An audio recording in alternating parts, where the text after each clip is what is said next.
Mara nyingi kama binadamu, wakati wa majaribu au tunajitenga na imani, tunahofu kuwa wa kweli, lakini pia wakati wa majaribu tunaweza tukajikuta tunajitambulisha upande wa adui. Wakati Yesu anasulubiwa, alipokuwa amekamatwa, njiani humo wanamuuliza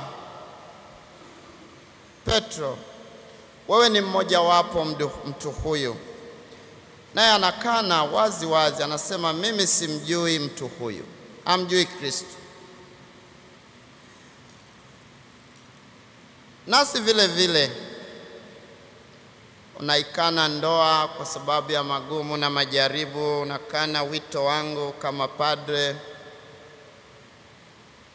tunaukana Ukristo wetu, tunaacha kuwa mashahidi wa imani yetu.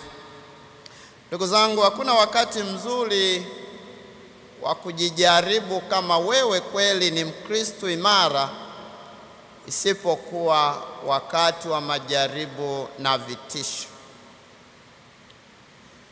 Dominika iliyopita Injili ya Luka anauliza mwishoni pale, je, atakapokuja mwana wa Adamu atakuta imani yoyote duniani? Ndugu zangu, huu ndio wakati wa kudhihirisha imani yetu na uaminifu wetu kwa ubatizo. Hivyo tumuombe Mwenyezi Mungu, badala ya kukata tamaa na kuacha wajibu wetu kwa sababu ya majaribu katika maisha, ama ugumu katika ndoa na familia, ama kwa sababu ya magumu ya kiuchumi, ndio wakati wa kujaliwa furaha ya kumpendeza Mwenyezi Mungu na kuwa wa kweli mbele ya Mwenyezi Mungu, ili Kristo ajapo walau atukute sisi bado waaminifu kwa fundisho lake na kwa ubatizo wetu.